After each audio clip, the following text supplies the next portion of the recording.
이보시오, 한국. 소스 코드를 못 준다면 계약을 파기하겠소. 안 팝니다. 딴 데 가서 알아보시오. 백지수표로 모든 걸 가질 수 있다는 중동의 오만함 앞에 한국은 그저 쉬운 상대로만 보였죠. 각국 대표들의 시선이 일제히 한국 측을 향해 있는 그 순간 한국의 대답은 단호한 거절이었습니다. 전 세계가 미쳤다고 조롱하며 한국의 실패를 점쳤던 이 무모한 선택 뒤에는 그 누구도 전혀 예상치 못한 소름 돋는 반전이 숨어 있었습니다. 보람의 소스코드에 숨겨진 72시간의 소름 돋는 기록을 지금 처음으로 공개합니다. 그 전에 잠깐 1초 만에 누를 수 있는 좋아요 버튼을 꾹 눌러주시면 영상 제작에 아주 큰 힘이 됩니다. 그럼 바로 시작하겠습니다. 칼리드, 이번에 실패하면 당신 자리는 없습니다. 차관은 저를 똑바로 쳐다보며 말했습니다. 협상 하루 전날 밤 집무실에서였죠. 저는 고개를 끄덕였습니다. 실패요? 그런 단어는 제 사전에 없었습니다. 걱정 마십시오. 한국은 결국 무릎을 꿇게 되어 있습니다. 제가 20년간 봐온 방식입니다. 저는 그렇게 단언했습니다. 차관도 그제야 희미하게 웃었죠. 그는 제 어깨를 두드리며 나가라는 손짓을 했습니다. 그런데 말입니다. 집무실을 나서는 그 순간 저는 알지 못했습니다. 그 자신만만했던 발걸음이 제 20년 커리어의 마지막 오만이 될 거라는 사실을 말이죠. 저는 칼리드 알 나세르라고 합니다. 사우디아라비아 국방부 방산 획득 프로그램 수석 매니저. 제가 하는 일은 단순합니다. 외국에서 무기를 사오는 일이죠. 수조 원짜리 계약서에 도장을 찍게 만드는 게 제 전문이었단 말입니다. 20년이었습니다. 20년 동안 저는 단 한 번도 협상에서 져본 적이 없었죠. 미국, 영국, 프랑스, 독일. 상대가 누구든 결과는 똑같았어요. 결국 제가 원하는 조건으로 도장을 찍었단 말입니다. 제가 왜 그렇게 자신 있었을까요?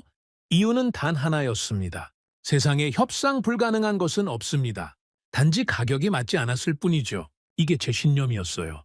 저는 감정을 믿지 않았습니다. 오직 숫자만 믿었죠. 얼마냐가 중요한 게 아닙니다.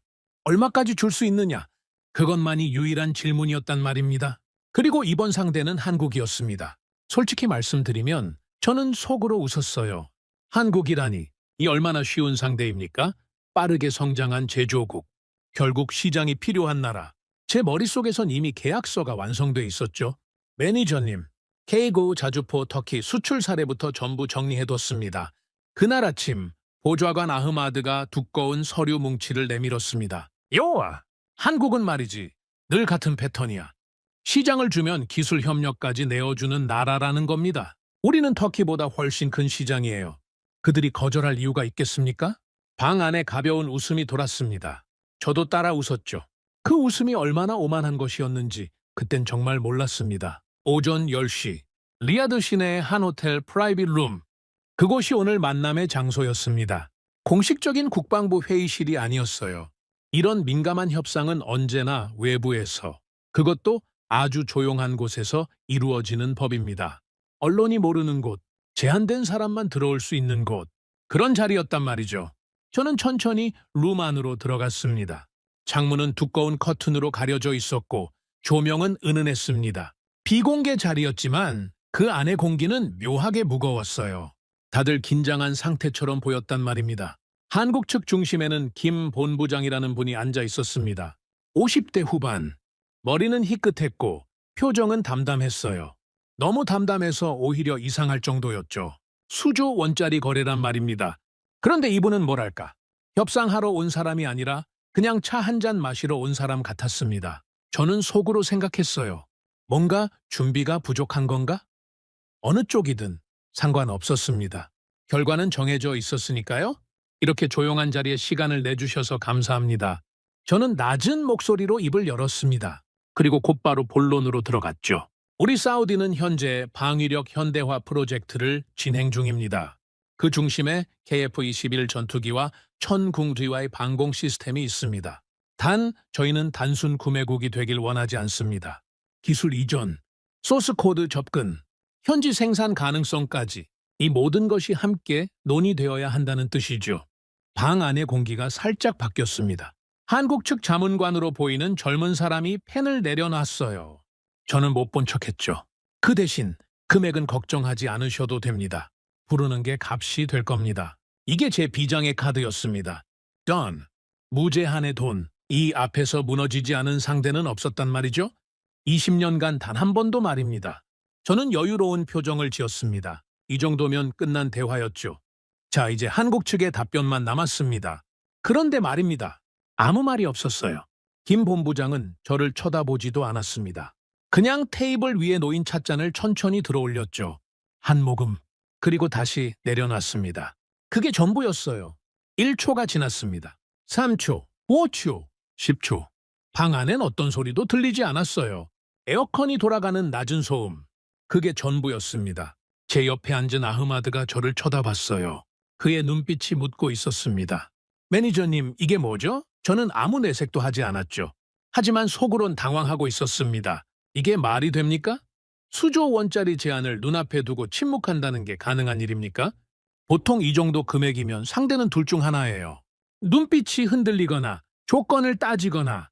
그런데 이 사람은 그냥 찻잔만 만지작거리고 있었단 말입니다. 저는 작게 헛기침을 했습니다. 본부장님, 혹시 제 말씀을 못 들으셨습니까? 김 본부장이 그제야 고개를 들었어요. 그리고 저를 똑바로 쳐다봤습니다. 그 눈빛을 저는 아직도 잊지 못해요. 화난 눈빛도 아니었습니다. 당황한 눈빛도 아니었죠. 그냥 뭐랄까 담담했어요. 너무 담담해서 오히려 서늘했단 말입니다. 매니저님, 말씀 잘 들었습니다. 그런데 한 가지 확인하고 싶습니다. 방금 소스 코드라고 하셨죠? KF-21 전투기의 소스 코드 말씀이시죠? 정확합니다. 김 본부장은 잠시 말을 멈췄습니다. 그리고 찻잔을 한쪽으로 밀어냈어요. 천천히, 아주 천천히 말이죠. 매니저님, 질문 하나 드려도 되겠습니까? 혹시 KF-21이라는 전투기가 어떻게 만들어졌는지 그 배경을 알고 계십니까?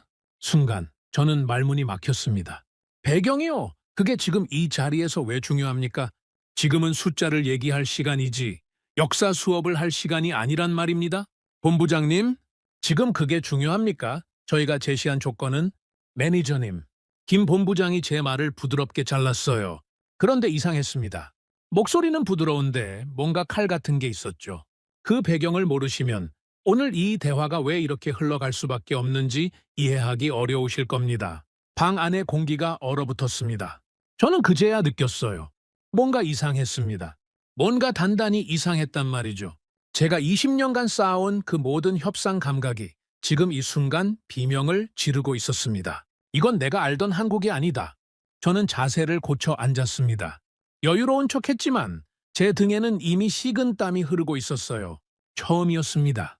20년 만에 처음으로 저는 상대가 누군지 모르겠다는 느낌이 들었단 말이죠. 그리고 그 순간 차관의 마지막 말이 귓가에 떠올랐습니다. 칼리드, 이번에 실패하면 당신 자리는 없습니다. 실패요. 설마요. 이제 겨우 시작이었습니다. 하지만 그 시작이 제 20년 커리어 전체를 뒤흔들게 될 줄은 정말 몰랐죠. 그 배경을 모르시면 오늘 이 대화가 왜 이렇게 흘러갈 수밖에 없는지 이해하기 어려우실 겁니다. 김 본부장의 그 한마디가 제 머릿속을 떠나지 않았습니다. 저는 그날 오후 호텔 방으로 돌아오자마자 넥타이부터 풀어 헤쳤죠. 평소 같으면 협상 후에는 아랫사람들에게 한두 마디 농담을 던지고 바로 저녁 식사 자리를 마련했을 겁니다. 그런데 그날은 달랐어요. 저는 아무 말도 하고 싶지 않았단 말입니다. 매니저님, 괜찮으십니까? 아흐마드가 조심스럽게 물었습니다. 저는 손을 저었죠. 혼자 있고 싶어. 1시간만 시간을 줘. 그는 고개를 숙이고 방을 나갔습니다. 문이 닫히는 소리가 그렇게 크게 들렸던 적이 없었어요. 저는 침대에 걸터 앉았습니다.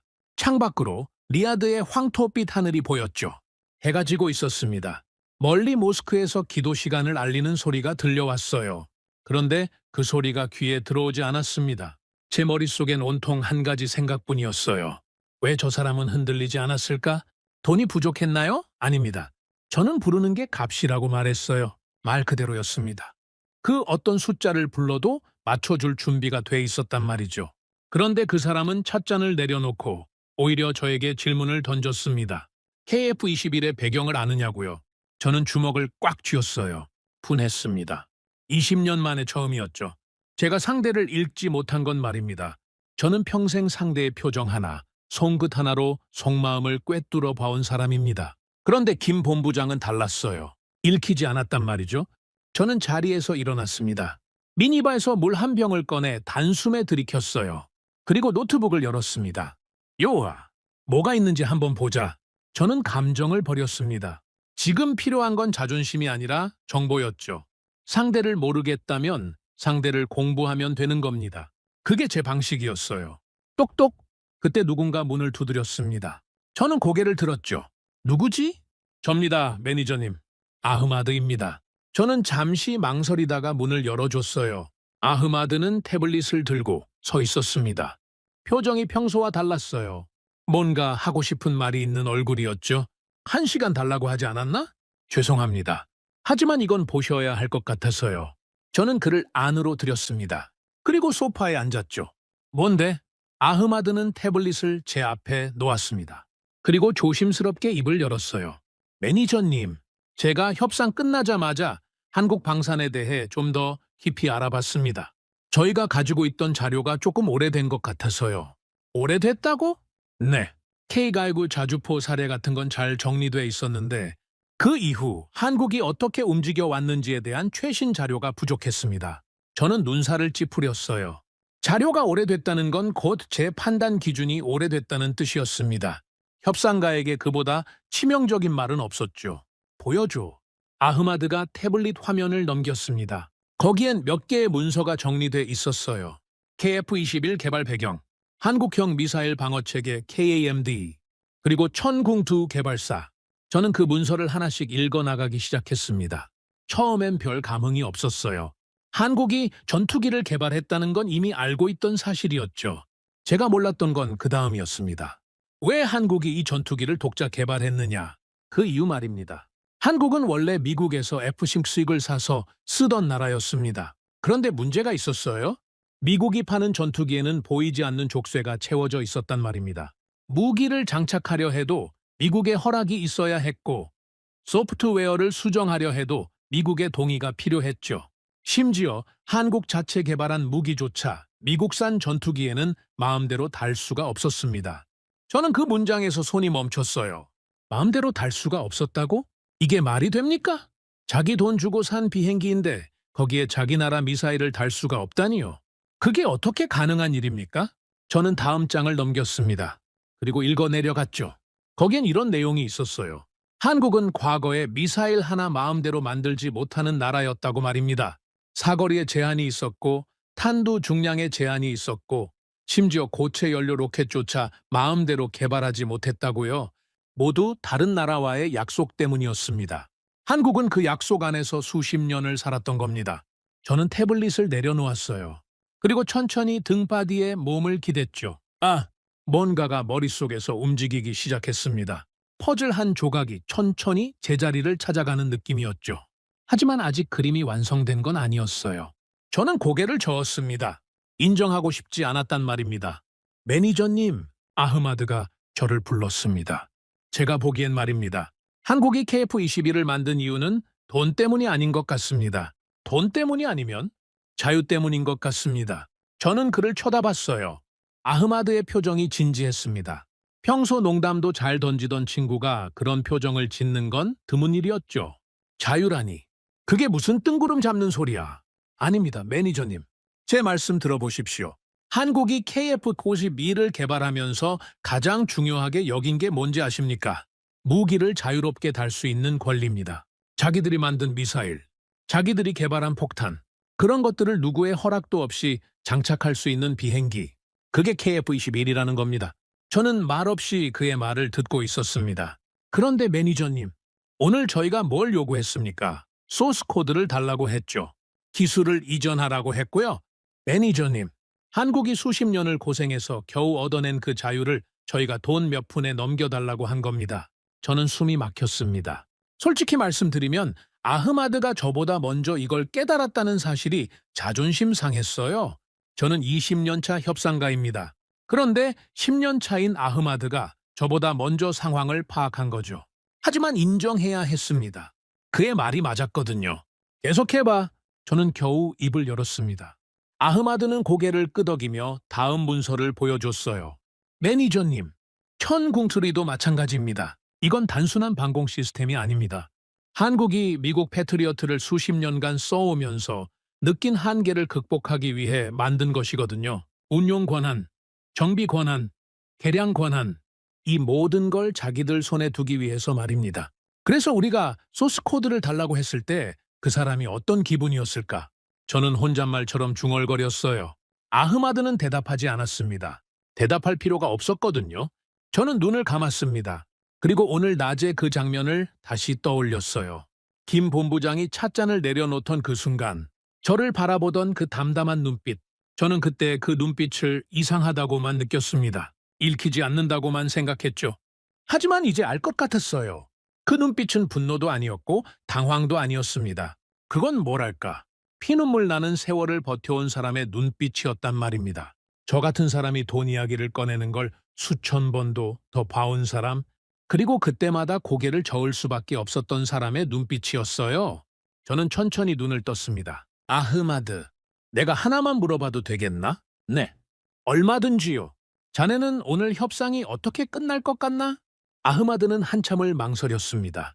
그리고 조심스럽게 입을 열었어요. 솔직히 말씀드려도 되겠습니까? 말해? 제가 보기엔 말입니다. 저희가 전략을 완전히 바꾸지 않으면 이 협상은 깨질 것 같습니다. 깨진다. 그 단어가 귓가에 박혔습니다. 협상이 깨진다는 건 단순히 계약 하나가 무산되는 게 아니에요. 제 커리어가 무너지는 겁니다. 차관의 경고가 현실이 되는 거죠. 제 20년 세월이 한순간에 물거품이 되는 거란 말입니다. 저는 자리에서 일어났습니다. 창문 앞으로 걸어가 커튼을 젖혔죠. 리야드의 밤이 천천히 내려앉고 있었습니다. 멀리 고층 빌딩들의 불빛이 하나둘 켜지기 시작했어요. 아흐마드. 네, 매니저님. 전략을 바꾼다고 했지. 어떻게 바꿀 수 있을 것 같나? 글쎄요. 저도 아직은 잘... 돈을 더 올리면? 아흐마드가 고개를 저었습니다. 매니저님, 오늘 저분의 눈빛을 보셨지 않습니까? 그분은 저희가 1조를 부르든 10조를 부르든 똑같이 반응할 겁니다. 왜냐하면 문제의 본질이 돈이 아니거든요. 그럼 뭐야? 우리가 뭘 해야 한다는 말이야? 저는 조금 짜증 섞인 목소리로 물었습니다. 아흐마드는 잠시 침묵했어요. 그리고 조용히 대답했습니다. 저도 모르겠습니다, 매니저님. 다만 한 가지는 분명합니다. 저희가 한국을 과거의 한국으로 보고 있는 한 이 협상은 계속 헛돌 겁니다. 저는 아무 말도 하지 못했어요. 아흐마드가 방을 나간 뒤 저는 혼자 창가에 오래 서 있었습니다. 머릿속이 복잡했죠. 20년 동안 단 한 번도 의심하지 않았던 제 신념이 오늘 낮 몇 분의 침묵 앞에서 금이 가고 있었단 말입니다. 세상에 협상 불가능한 것은 없습니다. 단지 가격이 맞지 않았을 뿐이죠. 그게 제 인생의 문장이었어요. 그런데 오늘 처음으로 그 문장이 의심스러워졌습니다. 정말 세상에 협상 불가능한 것이 없을까요? 정말 가격만 맞으면 모든 게 풀릴까요? 저는 다시 노트북 앞으로 돌아왔습니다. 그리고 검색창에 한 단어를 쳤어요. 대한민국 방위산업. 페이지를 넘기기 시작했습니다. 처음엔 그냥 훑어보려 했어요. 그런데 읽으면 읽을수록 멈출 수가 없었습니다. 제가 알고 있던 한국과 문서 속의 한국은 완전히 다른 나라였단 말입니다. 1970년대에 한국은 소총 하나 제대로 못 만들던 나라였습니다. 그런데 지금은요, 전투기를 만들고 미사일을 만들고 잠수함을 만들고 심지어 전차까지 만들어 수출하는 나라가 됐더군요. 그것도 남의 기술을 가져다 쓴 게 아니에요. 하나하나 자기 손으로 만들어낸 거였습니다. 저는 그 과정에 걸린 시간을 봤어요. 50년이었습니다. 반세기 말입니다. 한국은 반세기 동안 이 악물고 피눈물 흘리면서 이 자리까지 올라온 나라였던 거죠. 그리고 저는 오늘 낮에 그 반세기 세월의 결정체를 돈 몇 푼에 달라고 한 겁니다. 저는 노트북을 덮었습니다. 그리고 소파에 깊숙이 몸을 묻었어요. 피로감이 밀려왔습니다. 그런데 그 피로감은 몸의 피로가 아니었어요. 어딘가 더 깊은 곳에서 올라오는 피로였죠. 20년 동안 믿어온 것이 흔들릴 때 찾아오는 그런 피로 말입니다. 저는 천장을 바라봤습니다. 그리고 조용히 혼잣말을 했어요. 김 본부장님, 제가 한 가지는 확실히 알게 됐습니다. 물론 그 사람이 들을 리 없었죠. 하지만 저는 계속 말했어요. 저는 오늘까지 당신을 전혀 이해하지 못하고 있었습니다. 저는 눈을 감았습니다. 그날 밤 저는 제대로 잠들지 못했어요. 제 머릿속은 여전히 어지러웠습니다.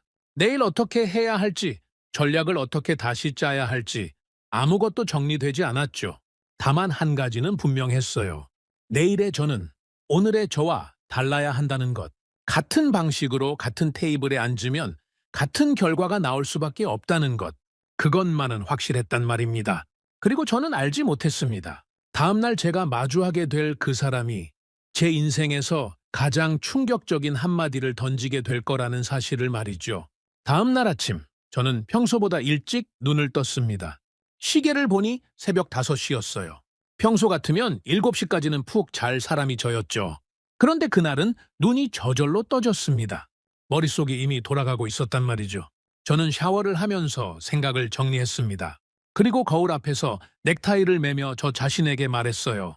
칼리드, 어제의 너는 잊어라. 오늘은 다른 방식으로 접근해야 한다. 솔직히 말씀드리면 전 아직도 인정하기 싫었어요. 돈이 통하지 않는다는 걸 말입니다. 20년간 쌓아온 제 신념이 그렇게 쉽게 무너질 수는 없었죠. 그래서 저는 속으로 이렇게 생각했습니다. 그래, 돈만으론 안 될 수도 있어. 하지만 돈에 뭔가를 더하면 되겠지. 그게 그날 아침 제가 짜낸 새 전략이었습니다. 금액을 더 올리고 거기에 정치적 카드까지 얹자는 것. 사우디 시장에서의 우선권, 장기 계약 보장, 왕실 차원의 신뢰. 이런 것들을 함께 제시하면 분명 흔들릴 거라고 생각했어요. 저는 호텔 로비에서 아흐마드를 만났습니다. 그는 어제보다 피곤한 얼굴을 하고 있었죠. 잠 못 잤나? 네, 매니저님. 저도 밤새 한국 자료만 읽었습니다. 그래서 뭐 좀 건졌나? 아흐마드는 잠시 망설였어요. 그리고 조용히 말했습니다. 매니저님, 드릴 말씀이 있습니다. 오늘 자리에서는 말을 줄이시는 게 좋을 것 같습니다. 저는 그를 쳐다봤어요. 제 보좌관이 저에게 말을 줄이라고 하는 건 처음이었거든요. 무슨 뜻이지? 어제 저분이 왜 저희에게 KF21의 배경을 아느냐고 물었을까요? 저는 밤새 그 질문만 생각했습니다. 그리고 결론을 내렸어요. 그분은 저희에게 설명하고 싶은 게 있었던 겁니다. 그런데 저희가 먼저 듣지 않으면 그 설명을 하지 않을 뿐으로 보였습니다. 저는 아흐마드의 말을 가만히 들었습니다. 일리가 있었어요. 하지만 제 자존심이 허락하지 않았죠. 20년차 협상가가 10년차 보좌관의 말에 따라 전략을 바꿀 수는 없었단 말입니다. 알았어. 참고하지. 저는 그렇게 대답하고 차에 올랐습니다. 그런데 그 참고하지라는 한마디가 그날 제 마지막 버팀목이 될 줄은 정말 몰랐어요. 오전 10시, 어제와 같은 호텔 프라이빗 룸이었습니다. 그런데 분위기가 달랐어요. 어제는 그래도 형식적인 긴장감 정도였다면 오늘은 공기 자체가 무거웠습니다. 마치 이미 뭔가가 결정돼 있는 것 같은 느낌이었죠. 저는 자리에 앉았습니다. 그리고 한국 측을 바라봤어요. 김 본부장, 그 옆에 젊은 자문관, 그리고 한 명 더 앉아 있었습니다. 어제는 없던 사람이었죠. 나이가 지긋한 분이었어요. 머리는 완전히 백발이었고 표정은 돌처럼 단단했습니다. 오늘 새로운 분이 동석하셨군요. 저는 부드럽게 말을 꺼냈습니다. 김 본부장이 가볍게 고개를 끄덕였어요. 네, 저희 쪽 자문역이십니다. 방산 쪽에서 오랫동안 일하신 분이시죠? 저는 더 묻지 않았습니다. 그 대신 본론으로 들어갔어요. 어제와는 다른 톤으로 더 부드럽고 더 신중하게 말이죠. 본부장님, 어제 저희가 드린 제안에 대해 밤새 고민해 보셨을 거라 생각합니다. 저 역시 많은 생각을 했습니다. 그래서 오늘은 저희 입장을 조금 더 발전된 형태로 말씀드리고자 합니다. 김 본부장은 찻잔을 한 모금 마셨어요. 대답은 없었습니다.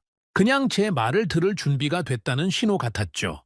저희는 어제 말씀드린 조건 위에 추가적인 내용을 얹고 싶습니다. 첫째, 금액 상향. 둘째, 사우디 시장에서의 한국 방산 제품 우선권 보장. 셋째, 장기 파트너십 체결. 저희는 이 프로젝트를 일회성 거래로 보지 않습니다. 20년, 30년을 내다보는 관계로 보고 있단 말이죠. 여기까지 말하고 저는 잠시 숨을 골랐어요. 이 정도면 거절할 수 없는 제안이었습니다. 돈도 있고 시장도 있고 미래도 있었거든요. 제가 20년 협상 경험에서 뽑아낸 최상의 조합이었단 말입니다. 그런데 말입니다. 김 본부장은 여전히 아무 말이 없었어요. 대신 그 옆에 백발 자문관이 천천히 입을 열었습니다. 매니저님, 제가 한 말씀 드려도 되겠습니까? 목소리가 낮고 묵직했어요. 뭐랄까, 그 목소리에서 세월이 느껴졌습니다. 제가 쉽게 상대할 수 없는 종류의 세월 말이죠. 얼마든지요. 백발 자문관이 저를 똑바로 쳐다봤습니다. 그 눈빛은 김 본부장의 것과는 달랐어요. 김 본부장이 담담한 눈빛이었다면 이분은 뭔가 깊은 곳에서 끓어오르는 것을 간신히 누르고 있는 듯한 눈빛이었습니다. 매니저님, 제가 이 일을 40년째 하고 있습니다. 40년. 저는 속으로 숨을 삼켰어요. 제가 20년이었는데 이분은 그 2배였단 말입니다. 제가 처음 이 일을 시작했을 때 우리나라는 소총 하나를 제대로 만들지 못했습니다. 우리는 미국에서 총을 사왔고 탄약을 사왔고 심지어 군복도 수입해서 입었죠. 40년 전의 이야기입니다. 방 안이 조용해졌습니다. 그리고 우리는 전투기를 만들고 싶었어요. 하지만 만들 수 없었습니다. 왜냐고요? 돈이 없어서가 아닙니다. 허락이 없어서였죠. 저는 그 단어에 귀가 번쩍 뜨였습니다. 허락. 우리는 미국에서 F-16을 사왔습니다. 그런데 그 비행기는 우리 비행기가 아니었어요.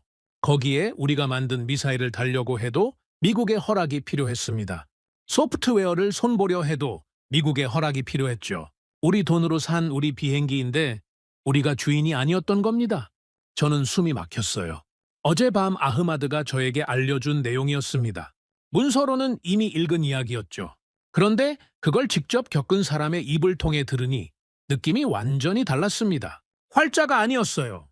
그건 뭐랄까, 한 사람의 삶이 고스란히 담긴 이야기였단 말이죠. 매니저님, 그때 우리가 얼마나 답답했을지 상상이 가십니까? 자기 집에 들어가는데 남의 열쇠가 필요한 기분이었습니다. 아니, 더 정확히 말씀드리면 우리 집이 아니었던 거죠. 저는 아무 말도 하지 못했어요. 그래서 우리는 결심했습니다. 언젠가는 우리 손으로 전투기를 만들겠다고요. 누구의 허락도 받지 않고 우리가 원하는 무기를 자유롭게 달 수 있는 전투기 말입니다. 그게 KF-21입니다, 매니저님. 백발 자문관은 여기서 잠시 숨을 골랐습니다. 그의 목소리가 약간 떨리고 있었어요. 그런데 어제 매니저님이 저희에게 소스 코드를 달라고 하셨죠. 매니저님, 저는 매니저님을 비난하려고 이 말씀을 드리는 게 아닙니다.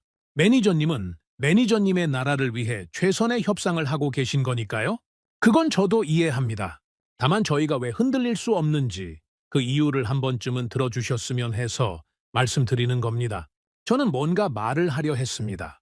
하지만 입이 떨어지지 않았어요. 평생 말로 먹고 살아온 사람이 말을 잃었단 말입니다.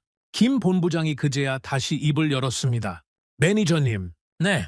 어제 제가 KF-21의 배경을 아시냐고 물었던 건 이 말씀을 드리기 위해서였습니다. 저희가 왜 돈으로 움직일 수 없는지 매니저님께서 이해해 주시길 바라는 마음이었죠. 저는 고개를 숙였습니다. 뭐라고 해야 할지 몰랐어요. 본부장님, 한 가지만 여쭤봐도 되겠습니까? 말씀하시죠. 그럼 저희는 이 협상을 어떻게 이어가야 합니까? 저희는 KF-21이 필요합니다. 천궁투위도 필요하고요. 저희 나라의 안보가 걸린 문제입니다. 김 본부장은 찻잔을 내려놓았어요. 그리고 천천히 말했습니다. 매니저님, 저희도 이 자리를 깨고 싶지 않습니다. 저희도 매니저님 나라와 좋은 관계를 맺고 싶어요. 다만 그 방식이 달라야 한다는 말씀을 드리는 겁니다. 방식이요? 네. 매니저님이 지금까지 해오신 방식은 사는 쪽이 모든 걸 정하는 방식이었을 겁니다. 돈을 낸 사람이 왕이다. 조건을 정하는 건 사는 쪽이다. 그런 방식 말이죠.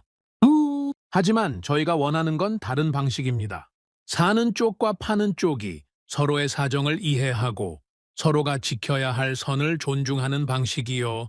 저희는 그 선을 존중해 주시는 분께는 얼마든지 최고의 제품과 최고의 서비스를 제공할 준비가 돼 있습니다. 다만 그 선을 넘으려 하신다면 저희는 아무것도 드릴 수 없습니다. 저는 그 순간 뭔가가 가슴에 툭 떨어지는 느낌을 받았습니다. 선. 그 단어가 제 안에서 울렸어요.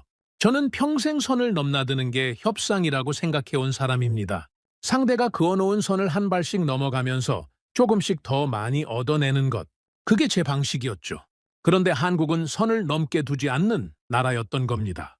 왜냐하면 그 선이 단순한 숫자가 아니었거든요. 그 선은 반세기 동안 피와 땀으로 그어놓은 선이었단 말입니다. 저는 천천히 고개를 들었어요. 그리고 김 본부장을 바라봤습니다. 본부장님, 오늘은 제가 질문을 하나 드려도 되겠습니까? 네, 얼마든지요. 만약에 말입니다. 저희가 소스 코드와 핵심 기술 이전을 빼고 구매 조건만으로 다시 논의한다면 그래도 저희와 협상해 주실 의향이 있으십니까? 김 본부장은 잠시 말이 없었습니다. 그러다 천천히 고개를 끄덕였어요. 의향은 있습니다. 다만 그 협상도 쉽지는 않을 겁니다. 쉽지 않다는 건 어떤 뜻이죠? 저희는 저희 제품을 싸게 팔 생각이 없습니다. 저희는 저희 제품의 가치를 정확히 알고 있거든요. 매니저님께서 KF21과 천궁I의 가치를 이해해 주신다면 저희도 최선의 조건으로 움직일 준비가 돼 있습니다. 저는 이 말을 듣고 속으로 쓴웃음을 지었어요. 어제까지 제가 생각했던 한국은 시장이 없으면 안 되는 나라였습니다. 그런데 오늘 앞에 앉은 한국은 자기 제품의 가치를 스스로 매기고 그 가격을 인정하는 사람하고만 거래하겠다는 나라였어요. 어느 쪽이 진짜 한국일까요? 아니, 이건 어리석은 질문이었습니다. 이미 답은 나와 있었거든요. 제가 알던 한국이 과거의 한국이었던 거죠. 저는 자리에서 일어났어요. 그리고 김 본부장에게 악수를 청했습니다. 본부장님, 오늘은 이 정도로 마무리하고 싶습니다. 저도 저희 내부에서 다시 논의할 게 많아졌거든요. 김 본부장이 제 손을 맞잡았어요. 그의 손은 따뜻했습니다. 어제 찻잔을 들고 내려놓을 때 느꼈던 그 차가움과는 달랐어요. 네, 충분히 이해합니다. 매니저님, 저희도 기다리겠습니다. 저는 방을 나오면서 아흐마드를 돌아봤습니다. 그는 저를 걱정스럽게 쳐다보고 있었어요. 매니저님, 괜찮으십니까? 괜찮아. 아니, 정확히는 괜찮지 않아. 저는 웃었어요. 그런데 그 웃음은 20년 만에 가장 솔직한 웃음이었습니다. 아흐마드, 내가 한 가지는 확실히 배운 것 같다. 뭐 말씀이십니까? 내가 오늘까지 한국에 대해 아는 게 하나도 없었다는 사실이야. 하나도 말이야. 저는 복도를 걸어 나왔습니다. 창밖으로 리야드의 아침 햇살이 쏟아지고 있었어요.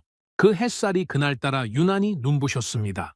제 20년 자존심이 무너지는 소리와 함께 뭔가 새로운 것이 제 안에서 시작되고 있었던 거죠. 그리고 저는 그때까지도 몰랐습니다. 며칠 뒤 제가 다시 그 테이블에 돌아왔을 때 저를 기다리고 있을 또 한 번의 충격이 얼마나 클지를 말이죠. 협상 자리에서 돌아온 저는 곧바로 국방부로 향했습니다. 차관실로 올라가는 엘리베이터 안에서 저는 넥타이를 다시 한번 단단히 조였어요. 머릿속은 여전히 복잡했지만 표정만큼은 자신감 있게 보여야 했거든요. 20년 차 협상가가 어떤 표정으로 상관 앞에 서야 하는지 저는 잘 알고 있었단 말입니다. 칼리드, 들어오게. 차관은 책상 너머에서 저를 맞이했습니다. 그는 안경을 벗으며 저를 위아래로 훑어봤어요. 그 눈빛이 묻고 있었습니다. 그래서 어떻게 됐나? 저는 자리에 앉았습니다. 차관님, 상황이 예상과 조금 다릅니다. 조금 다르다고? 그게 무슨 뜻이야? 한국 측은 소스코드 이전 요구에 대해 단호하게 선을 긋고 있습니다. 다만 구매 조건 자체에 대해서는 아직 협상의 여지가 남아 있습니다. 차관의 눈썹이 꿈틀거렸어요.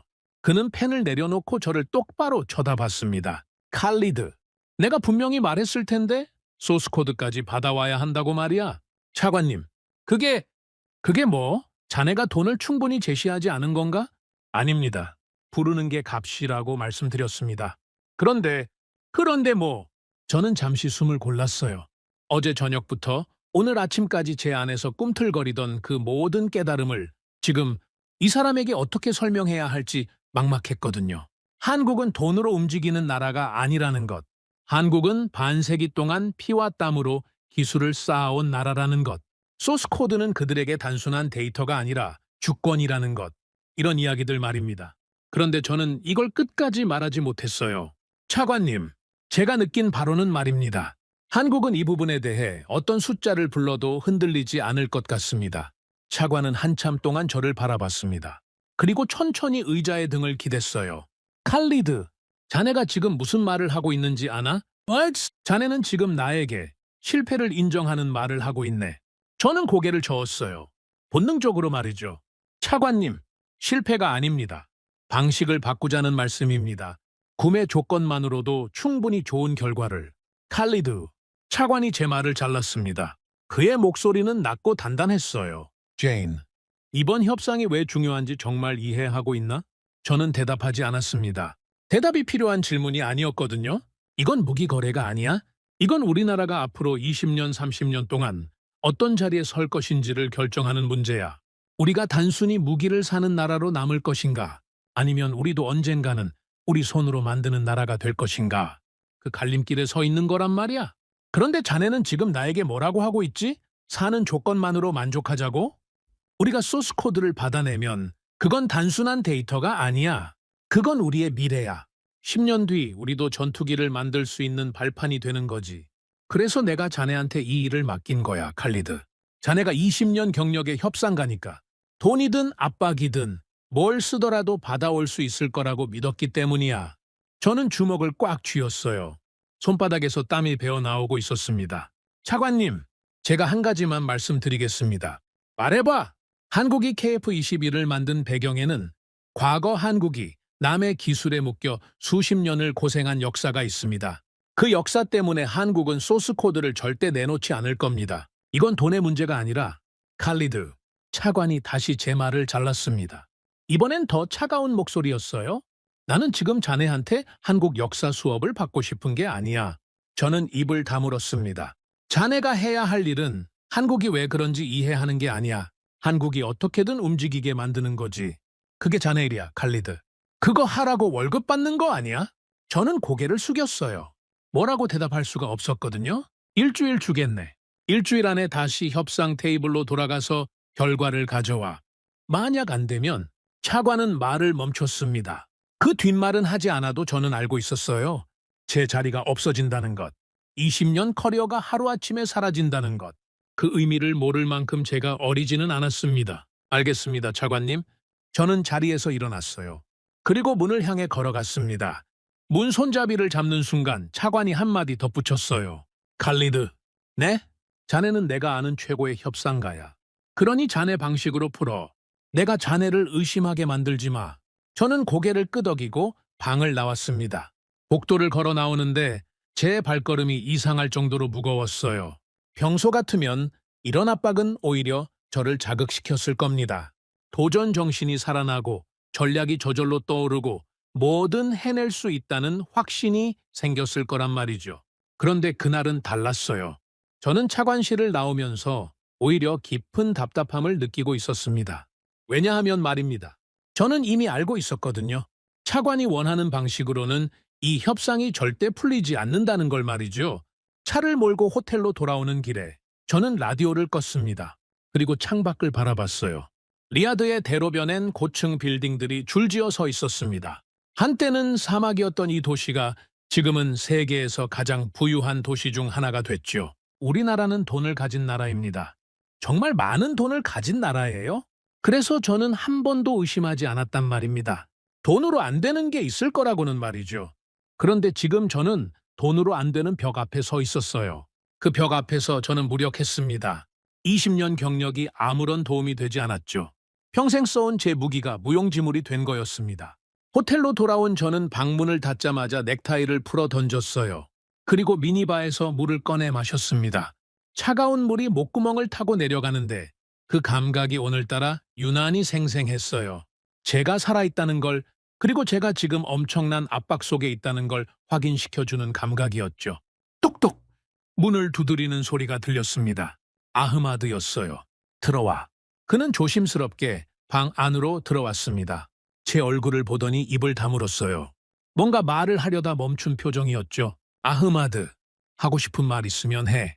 매니저님, 차관님과의 면담은 어떠셨습니까? 어떠했을 것 같나?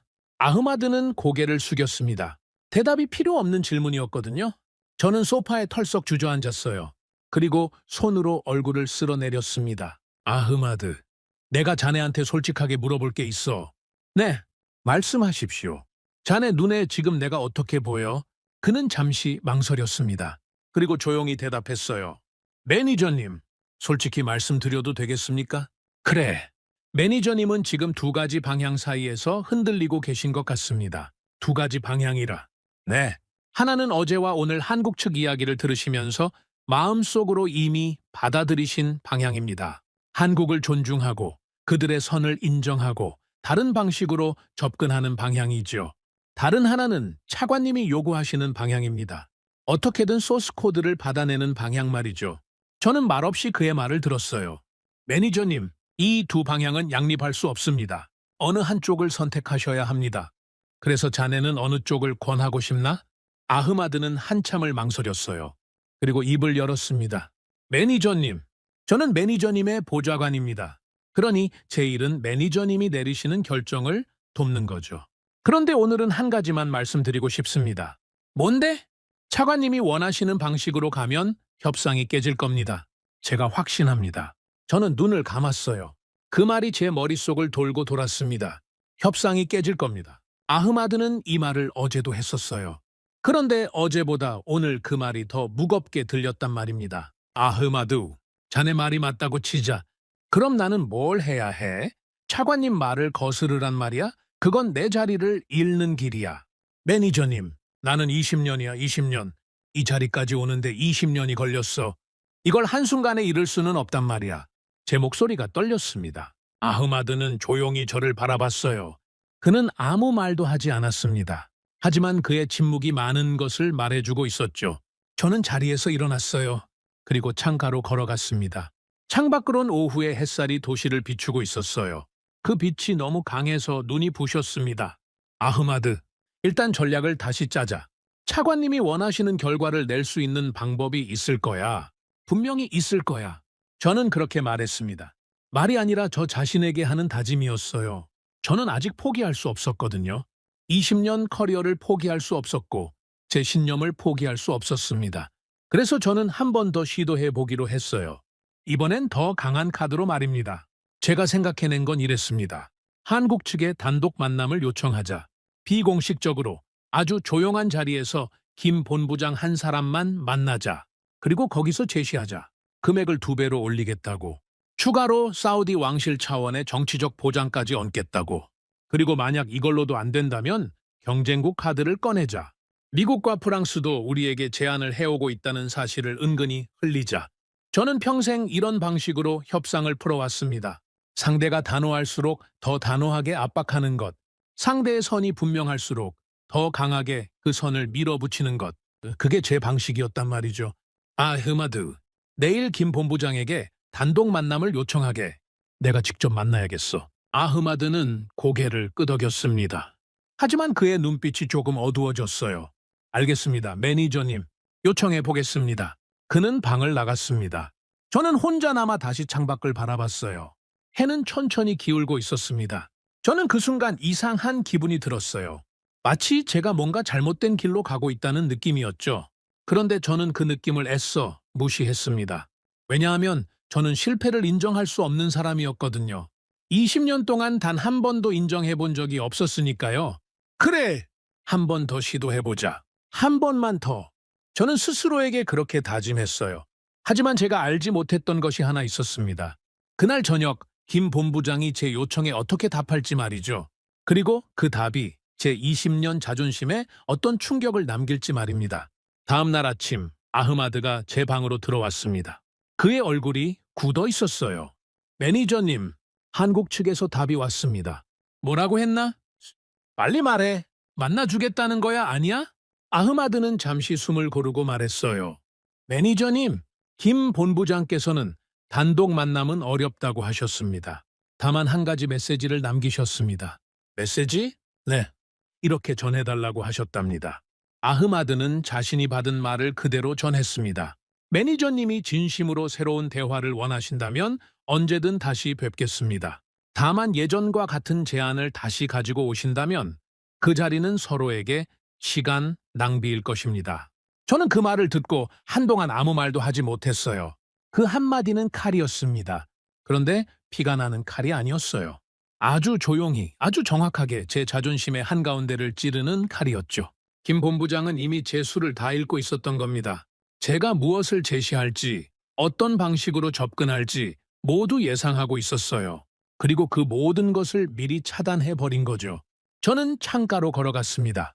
그리고 혼잣말을 했어요. 시간 낭비라. 20년 동안 제가 누군가에게서 이런 말을 들어본 건 처음이었습니다. 그리고 저는 그 한마디로 알게 됐어요. 이 협상은 제가 알던 방식으로는 절대 풀리지 않을 거라는 사실을 말이죠. 이제 저에겐 선택의 시간이 다가오고 있었습니다. 시간 낭비일 것입니다. 저는 그 한 문장을 몇 번이고 속으로 되뇌었습니다.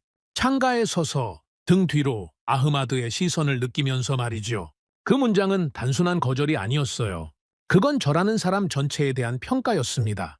20년 경력의 협상가 칼리드 알 나세르. 그 사람을 김 본부장은 이렇게 정리했던 겁니다. 같은 이야기를 가져올 사람, 매니저님, 괜찮으십니까?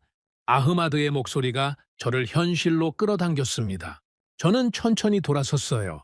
그리고 그에게 억지로 웃어 보였죠. 괜찮아, 괜찮고 말고. 하지만 제 목소리는 떨리고 있었습니다. 아흐마드도 그걸 알아챘을 거예요. 매니저님, 제가 한 가지 제안 드려도 되겠습니까? 말해봐. 한국 측에 더 접근해봤자 문이 열릴 것 같지 않습니다. 이미 저쪽은 내부적으로 방침을 굳혔을 겁니다. 그런데 말입니다. 한국 무기를 이미 쓰고 있는 다른 나라에 한번 물어보시는 건 어떻겠습니까? 저는 그 말을 듣고 잠시 멈칫했어요. 다른 나라라. 네. 실제로 한국 무기를 도입해 본 나라들이 있지 않습니까? 그 사람들은 분명히 알고 있을 겁니다. 한국이 협상 자리에서 어떻게 움직이는지, 어떤 방식으로 조건을 제시하는지 말입니다. 저는 소파에 앉았습니다. 그의 말이 제 머릿속에서 빠르게 돌아가기 시작했어요. 한국 무기를 실제로 써본 나라들, 그 사람들이라면 저와 비슷한 협상 테이블을 경험해 봤을 겁니다. 그들이 한국과 어떻게 계약을 맺었는지, 무엇이 되고 무엇이 안 됐는지 그런 현장의 이야기를 들을 수 있다면 말이죠. 그건 대사관이나 컨설턴트에게서 듣는 이야기와는 완전히 다른 차원의 정보가 될 거였습니다. 아흐마드, 자네 머리가 빠르게 돌아가는군. 아닙니다, 매니저님. 다만 지금 우리에겐 정보가 부족하지 않습니까? 상대를 모르면 협상이 안 되니까요. 저는 태블릿을 꺼냈습니다. 그리고 제 연락처를 천천히 넘기기 시작했어요. 20년간 중동과 아시아, 유럽을 오가며 쌓아온 인맥이 거기 들어있었습니다. 그중에는 한국 무기를 도입한 나라의 실무자들도 있었죠. 그리고 한 사람의 이름 앞에서 제 손가락이 멈췄어요. 무라드 대령? 저는 그 이름을 보며 잠시 눈을 감았습니다. 무라드는 제가 개인적으로도 가깝게 지내는 사람이었어요. 같은 이슬람 문화권 출신이었고 나이도 비슷했죠. 10년 전 유럽의 한 방산 전시회에서 처음 만났는데 그날 이후로 우리는 서로 집안 이야기까지 나누는 친구가 됐습니다. 그의 아들 결혼식에도 제가 축전을 보냈고 제 딸이 대학에 합격했을 땐 그가 먼저 축하 전화를 걸어왔죠. 그런데 무라드는 특별한 사람이었어요. 왜냐하면 그가 속한 나라가 한국 무기를 아주 많이 도입한 나라였기 때문입니다. 자주포부터 훈련기, 그리고 몇몇 방공 장비까지. 무라드는 그 모든 계약의 실무 라인에 있었어요. 한국 측과 직접 협상 테이블에 앉아본 사람이란 말입니다. 저는 그에게 전화를 걸었습니다. 신호음이 두어 번 울린 뒤 그의 목소리가 들려왔어요. 칼리드? 이게 얼마만이야? 무라드의 목소리는 여전했습니다. 밝고 따뜻했죠. 무라드. 미안하게도 자네한테 부탁이 있어서 전화했어. 지금 통화 괜찮나? 물론이지. 뭔데? 목소리가 왜 그래? 무슨 일 있어? 그는 바로 알아챘어요. 역시 오랜 친구였습니다. 저는 잠시 망설이다가 솔직하게 말했어요. 무라드, 내가 지금 큰 협상을 하나 맡고 있는데 상대가 한국이야. 아, 한국. 그의 목소리에서 묘한 감정이 느껴졌어요. 뭐랄까? 여튼 웃음 같기도 하고 한숨 같기도 한 소리였죠. 왜 그래? 뭐 아는 거 있어? 있지. 아주 많이 있어. 근데 이건 전화로 할 이야기가 아니야. 저는 바로 반응했어요. 그럼 내가 갈게. 아니면 자네가 리야드로 와도 되고. 비용은 내가 다 댈 테니까 시간만 내줘. 무라드는 잠시 말이 없었습니다. 그리고 천천히 대답했어요. 칼리드, 내일 저녁에 리야드 출장 일정이 하나 있어. 원래는 하루만 있고 돌아갈 예정인데 자네 때문이라면 하루 더 늘릴 수 있어. 정말이야? 고맙다. 정말 고마워. 친구 좋다는 게 뭐야? 근데 칼리드, 응? 마음의 준비 좀 하고 있어. 내가 해줄 이야기가 자네 기대하는 방향이 아닐 수도 있어. 저는 그 말에 잠시 숨이 막혔어요. 하지만 티내지 않고 대답했습니다. 상관없어. 지금 내가 필요한 건 솔직한 이야기야. 알겠어. 내일 저녁에 보자. 전화를 끊고 저는 한동안 천장을 바라봤습니다. 오랜 친구에게 부탁할 정도로 제가 몰리고 있다는 사실이 이상하게 저를 가라앉게 만들었어요. 20년 동안 저는 언제나 남에게 부탁받는 쪽이었습니다. 남이 저에게 조언을 구하는 쪽이었죠. 그런데 지금은 반대였어요. 아흐마드, 내일 저녁에 무라드 대령이 리야드에 온다. 그 친구 만날 자리 조용하게 하나 잡아줘. 호텔 말고 좀 더 프라이빗한 곳으로. 알겠습니다, 매니저님. 다음 날 저녁, 저는 리야드 외곽의 조용한 개인 레스토랑에서 무라드를 만났습니다. 그는 평소처럼 환한 미소로 저를 맞이했어요. 하지만 그 미소 뒤에 뭔가 무거운 것이 있다는 걸 저는 알 수 있었습니다. 우리는 가벼운 안부부터 시작했어요. 가족 이야기, 건강 이야기, 옛 친구들 이야기. 그렇게 1시간쯤 지났을까요? 무라드가 먼저 본론을 꺼냈습니다. 칼리드, 자네가 궁금한 거 이제 물어봐. 저는 잠시 숨을 골랐어요. 무라드, 자네 나라는 한국 무기를 많이 도입했지. 그 과정에서 자네가 직접 협상 테이블에 앉은 적도 있을 거고. 그래, 여러 번 있었지. 솔직하게 말해줘. 한국은 어떤 상대야? 무라드는 잠시 포도주 잔을 내려다봤어요. 그리고 천천히 입을 열었습니다. 칼리드, 내가 한국과 처음 협상을 시작했을 때 말이야. 나도 자네와 똑같았어. 돈이면 된다고 생각했어. 조건 몇 개 얹으면 된다고 믿었지. 왜냐하면 나는 유럽 국가들, 미국하고만 협상해 본 사람이었거든.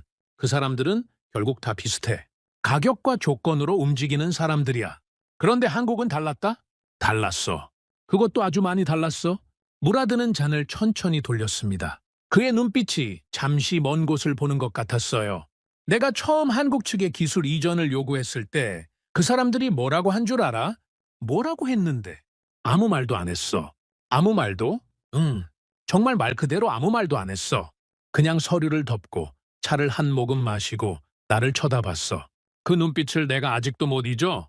화난 것도 아니고 당황한 것도 아닌, 뭐랄까, 아주 깊은 곳에서 올라오는 그런 눈빛이었어. 저는 잔을 내려놓았습니다. 온몸에 소름이 돋고 있었어요. 그 장면이 너무 생생했기 때문입니다. 제가 며칠 전에 겪었던 바로 그 장면이었거든요. 무라드. 그 다음엔 어떻게 됐어? 나는 그때 고집을 부렸어. 자네가 지금 하고 있는 것처럼 말이야. 그는 저를 똑바로 쳐다봤습니다. 그 눈빛에 안타까움이 묻어났어요. 나는 금액을 올렸어. 조건을 바꿨고 여러 방향으로 접근했지. 대사관 라인, 기업 라인, 컨설턴트 라인, 가능한 모든 문을 두드렸어. 그래서 어떻게 됐냐고? 전부 막혔어. 전부. 단 하나도 뚫리지 않았어. 한국은 한 번 선을 그으면 그 선을 지키는 방식이 정말 철저해. 조직 전체가 같은 목소리를 내더라고. 마치 한 사람처럼 움직였어. 저는 침을 삼켰어요. 나중에야 알게 됐어. 내가 그 문을 두드리면 두드릴수록 그쪽은 나를 더 멀리 하고 있었다는 걸 말이야. 왜냐하면 내가 한 행동 하나하나가 그 사람들 입장에선 신뢰할 수 없는 신호였던 거야. 신뢰할 수 없는 신호? 한국 사람들한테는 이런 게 있어. 말한 사람이 책임을 진다는 의식. 내가 김 본부장하고 이야기를 했으면 그 사람하고 끝까지 가는 게 맞는 거야. 그 사람을 두고 다른 문을 두드리는 건 그 사람을 인정하지 않는다는 뜻이야. 한국 입장에선 그게 모욕이야. 저는 잠시 숨을 멈췄습니다. 무라드가 지금 하고 있는 말은 제가 지금 정확히 하고 있는 행동에 대한 분석이었어요. 저는 김 본부장이 선을 그었다는 이유로 대사관을 두드렸고 기업 지사장을 만났고 단독 만남을 요청했습니다. 그 모든 것이 한국 측 입장에선 김 본부장을 인정하지 않는 행동으로 보였던 거죠. 무라드, 그럼 자네는 결국 어떻게 해결했어? 무라드는 한숨을 쉬었습니다. 해결 못했어. 뭐? 처음 협상 말이야. 그건 결국 깨졌어. 내가 너무 밀어붙였거든. 그때 나는 내 커리어에서 가장 큰 실패를 맛봤어. 자네도 알잖아. 우리 같은 사람한테 협상 결렬이 어떤 의미인지. 저는 고개를 끄덕였어요. 너무도 잘 알고 있었습니다. 그럼 그 다음에 내가 한 건 단 하나였어. 뭔데? 내 방식을 완전히 버리는 거였어. 무라드의 목소리가 낮아졌습니다. 그는 저를 똑바로 쳐다봤어요. 그 눈빛에 진심이 담겨 있었습니다. 칼리드, 내가 지금 자네한테 하는 말은 친구로서 하는 말이야. 협상가 대 협상가가 아니라 친구 대 친구로 하는 말이야. 한국을 상대로 이길 수 있는 방법은 단 하나야. 이기려고 하지 않는 거야. 정말이야. 저는 그의 말을 듣고 한참을 말을 잇지 못했어요. 무라드, 자네 지금 농담하는 거 아니지? 농담이면 얼마나 좋겠어. 20년 협상가 둘이 앉아서 이기지 말자는 이야기를 하고 있는 건데 이게 농담이면 좋겠지. 근데 진담이야, 칼리드. 한국은 이겨서 얻을 수 있는 상대가 아니야. 이해해서 얻을 수 있는 상대야. 그는 잔을 들고 저와 건배했습니다. 칼리드, 오늘 내가 자네한테 해줄 수 있는 이야기는 여기까지야. 그리고 한 가지만 더 말할게. 지금 자네가 이 이야기를 듣고 어떻게 받아들이느냐에 따라 자네 협상의 결과가 완전히 달라질 거야. 저는 그의 잔에 제 잔을 맞댔어요. 유리 부딪히는 맑은 소리가 레스토랑에 울렸습니다. 그런데 그 소리가 그날따라 유난히 무겁게 들렸어요. 제 머릿속에선 하나의 문장이 계속 맴돌고 있었습니다. 이기려고 하지 않는 것. 20년간 이기기 위해서만 살아온 사람이 이 한 문장을 어떻게 받아들여야 할지. 그날 밤 저는 호텔로 돌아오는 내내 그 생각만 했습니다. 그리고 저는 그때까지도 몰랐어요. 이 한 문장이 제 인생의 방향을 바꾸게 될 결정적인 한마디가 될 거라는 사실을 말이죠. 호텔로 돌아오는 차 안에서 저는 단 한마디도 하지 않았습니다. 운전기사가 몇 번 룸미러로 저를 힐끗거렸어요. 평소 수다스럽던 제가 그날따라 이상하게 조용하니까 걱정이 된 거겠죠. 하지만 저는 창밖만 바라봤습니다. 리야드의 밤거리가 차창에 천천히 스쳐 지나갔어요. 이기려고 하지 않는 것? 무라드의 그 한마디가 머릿속에서 떠나지 않았습니다. 그 말은 저에겐 독약이었어요. 20년간 쌓아온 제 모든 것을 부정하는 말이었거든요. 저는 이기기 위해 사는 사람이었습니다. 이기지 못하면 의미가 없다고 믿는 사람이었죠. 그런데 오랜 친구가 저에게 이기려 하지 말라고 말한 겁니다. 그것도 누구보다 저를 잘 아는 친구가 말이죠. 호텔방에 들어서자마자 저는 불을 켜지도 않았습니다. 그냥 어두운 방 안에 소파에 앉아 천천히 넥타이를 풀었어요. 창문 밖에선 도시의 불빛이 은은하게 들어왔습니다. 그 빛이 방 안을 희미하게 비췄죠. 저는 오랫동안 그렇게 앉아 있었어요. 시계를 보니 자정이 지나 있었습니다. 피곤했지만 잠이 오지 않았죠. 제 머릿속은 여전히 전쟁 중이었거든요. 한쪽에선 차관의 목소리가 들렸습니다. 칼리드, 일주일 안에 결과를 가져와. 못하면 자네 자리는 없어. 다른 한쪽에선 무라드의 목소리가 들렸어요. 이기려고 하지 마. 그 방법뿐이야. 두 목소리는 절대 양립할 수 없었습니다. 하나를 선택하면 다른 하나를 버려야 했어요. 그리고 어느 쪽을 선택하든 저는 뭔가를 잃게 될 거였습니다. 저는 자리에서 일어나 미니바에서 물 한 병을 꺼냈어요. 그리고 천천히 마셨습니다. 목구멍을 타고 내려가는 차가운 감각이 제 정신을 조금 깨워줬죠. 칼리드, 정리해보자. 저는 저 자신에게 말했어요. 이기려고 하지 않는다는 게 정말로 협상을 포기하는 걸까? 아니면 다른 방식으로 이기는 걸까? 그 질문을 스스로에게 던지는 순간 제 머릿속에서 뭔가가 움직였습니다. 오랫동안 막혀있던 돌이 조금씩 밀려나는 느낌이었어요. 무라드는 저에게 협상을 포기하라고 말한 게 아니었습니다. 그는 제 방식을 버리라고 말한 거였어요. 제 방식이 뭐였습니까? 상대를 밀어붙이고 선을 넘게 만들고 결국 제가 원하는 조건을 관철시키는 것. 그 방식이 한국에겐 통하지 않는다는 뜻이었죠. 그럼 다른 방식은 뭘까요? 저는 소파의 등을 깊숙이 기댔습니다. 그리고 천천히 생각을 정리했어요. 한국이 왜 소스 코드를 주지 않으려 할까요? 그들에겐 그게 수십 년간 피땀으로 쌓아온 결과물이기 때문입니다. 남의 기술에 묶여 살았던 시절의 고통을 다시는 반복하고 싶지 않기 때문이에요. 그건 돈으로 살 수 있는 게 아니라 그들의 삶 자체였던 겁니다. 그럼 저는 그들에게 뭘 줄 수 있을까요? 이 질문이 제 머릿속을 치고 들어왔을 때 저는 순간 멈춰 섰습니다. 20년간 저는 단 한 번도 이런 질문을 스스로에게 던진 적이 없었어요. 저는 늘 상대에게서 뭘 받을까만 생각했지 상대에게 뭘 줄까는 생각해 본 적이 없었던 거죠. 심지어 이런 사고방식이 존재한다는 것조차 낯설었습니다. 줄 수 있는 것. 저는 태블릿을 열어 한국 측에 대한 정보를 다시 정리해보기 시작했습니다. 이번엔 무엇을 빼앗을까가 아니라 무엇을 줄까라는 관점으로 말이죠. 한국이 우리에게 원하는 건 뭘까요? 시장. 당연히 시장입니다. 사우디는 거대한 시장이었으니까요. 그런데 단순한 시장만은 아니었어요. 한국이 정말 원하는 건 신뢰받는 고객일 거였습니다. 그들의 기술과 제품을 제대로 이해하고 장기적으로 파트너가 될 수 있는 고객 말이죠. 그리고 저는 또 하나를 깨달았습니다. 한국은 중동 시장에 뿌리를 내리고 싶어 한다는 걸요. 중동은 지금까지 미국과 유럽이 장악해온 시장이었습니다. 한국이 여기서 인정받는다는 건 세계 방산 시장에서 새로운 위치를 얻는다는 뜻이었죠. 그들에게도 이 거래는 단순한 계약이 아니라 국제 무대에서의 입지를 결정하는 문제였던 겁니다. 저는 이 두 가지를 연결해 보기 시작했어요. 한국은 신뢰받고 싶어 한다. 그리고 중동에서 입지를 굳히고 싶어 한다. 그렇다면 제가 해야 할 일은 정해진 거였습니다. 소스 코드를 빼앗는 게 아니라 한국이 사우디와의 거래를 성공 사례로 삼을 수 있도록 만들어주는 것. 그게 제가 줄 수 있는 가장 큰 선물이었어요. 중동의 거대한 시장에서 한국 방산이 자리 잡는 첫 발판.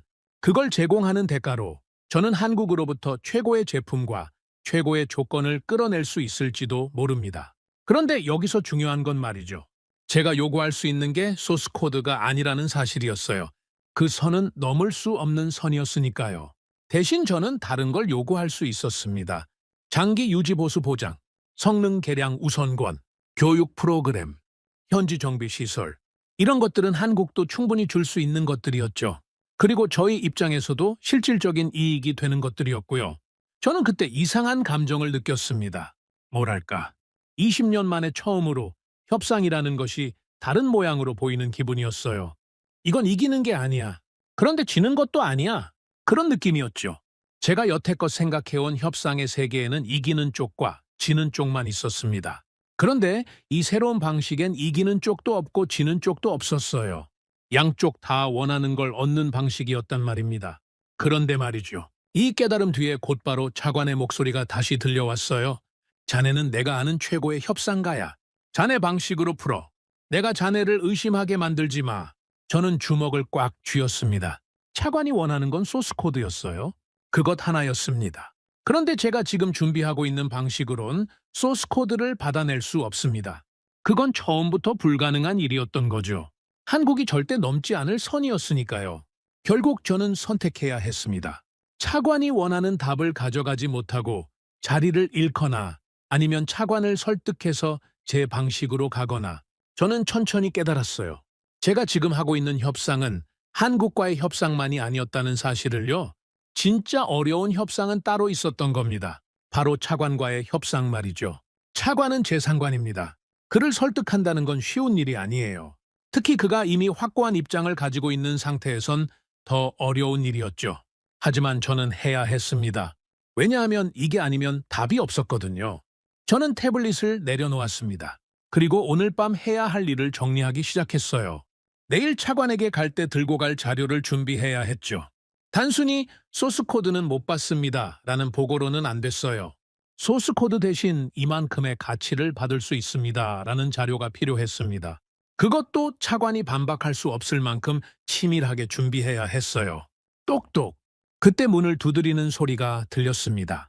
시계를 보니 새벽 2시였어요. 이 시간에 누구일까요? 저는 조심스럽게 문 쪽으로 갔습니다. 누구지? 접니다. 매니저님, 아흐마드입니다. 저는 문을 열어줬어요. 아흐마드가 서류 봉투를 들고 서 있었습니다. 그의 얼굴이 피곤해 보였죠. 이 시간에 어쩐 일이야?